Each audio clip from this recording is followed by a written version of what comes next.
Hey everybody, this is Ours Farmer Bob, and I wanted to take a few minutes here.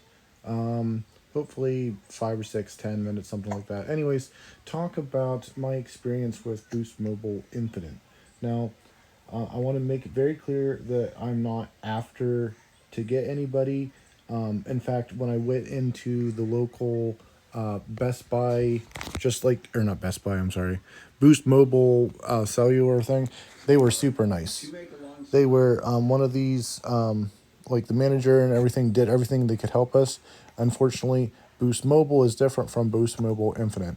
Over a year ago, there was a promotion that you could get a phone and service for $25 a month. But if you wanted to buy the phone outright, you could, or you could basically get the new Samsung or iPhone, whatever, and you would just have like a loan to get the phone, but it would be all on a monthly bill. So you could get like the brand new, whatever phone. I got an iPhone because I'm an Apple person, but anyways, Zoal actually got a Samsung phone, so it's basically the same deal. $25 a month. The Surface is pretty good. Everything like that. Like I don't notice any difference. You have to pay extra for a hotspot. Yada yada yada. Recently, within the last 2 months, I came up with an option to upgrade because they allow you to upgrade. I think once a year. You get an email.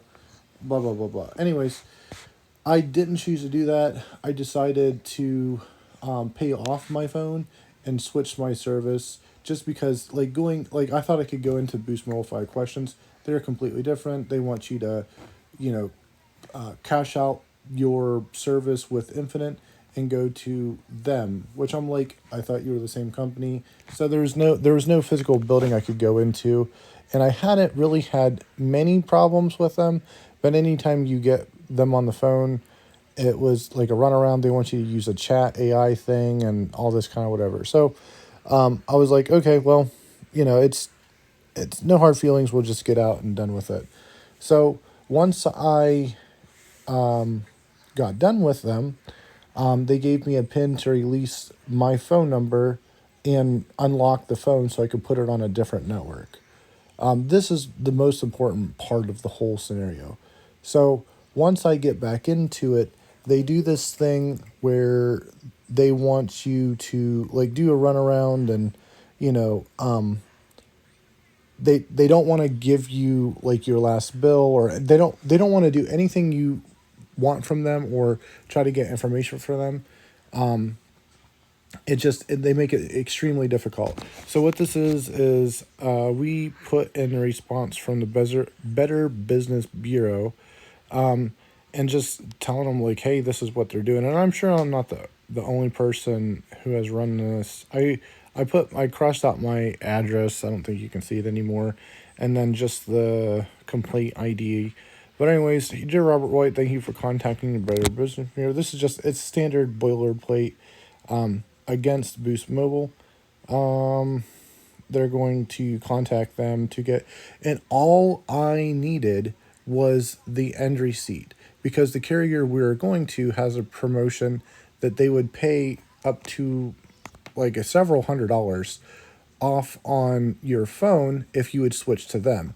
The service was as good, and if you bundled it with like other phones and stuff like that, you actually get like lines for free and stuff. So it didn't make any difference. It was like the same service. The mobile hotspot actually comes for free, and it just was like, okay, well, if I can't contact these people, the carrier I'm with, and you don't provide that kind of service, then I will find a better service. But once you're not a part, like you have a mobile app, and I don't, this is on my iPad, so I don't have the app on my iPad, but it's on my phone. But once you go out of that, all of your, they kill all of your profile. So like your phone number or email doesn't work. They try to send you a pin, and I tried dozens of times and hours, like 2 or 3 days on the phone, almost straight through. I mean, with the babies, it wasn't like, I'd be on the phone on hold and talk to this person, and just it was super annoying, very frustrating. A lot of fighting about it, a lot of bad moods, and being irritated. Just super not good. But basically, I would get the runner, and I have like a lot of it recorded. I have hours of it recorded. And they would do this thing in a circle where, hey, we can't verify that it's you. And then they would ask for my social, my date of birth, everything, the security questions. And then they said, okay, you're verified. And they would go to some senior representatives of some kind. And then he said, oh, we cannot provide you that. But they are required to keep the last 2 years of your bill and hand them to the customer. Well, they say, basically, at one point they said they were going to mail them to me. I got one guy he emailed me the contract for the phone, but not my last bill to show that I had paid the phone off. Obviously, if I could port that number out of their system and they gave me the PIN to put it into a different contract or a different carrier, I have paid the bill.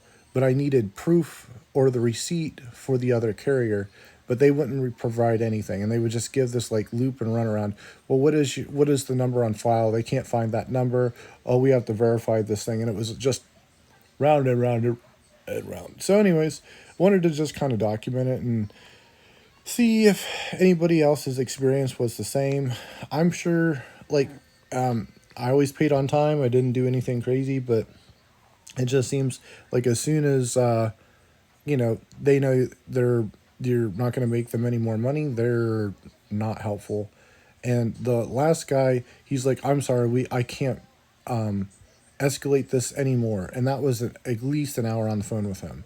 And we're like, but sir, we just need the receipt. You never sent the receipt. Like, we paid for it. He's like, well, contact your bank and you should be able to get the receipt from the bank. No, there's a bill that says I've paid you hundreds of dollars, but that's not a receipt. I need the actual receipt that says it's paid in full and for what I paid for. Anyways, I just wanted to do this, and we'll see how it goes. And maybe I'll chop up some clips and stuff, but not a huge fan of Boost Mobile Infinite, and we'll see how this goes. Thanks for watching. Bye.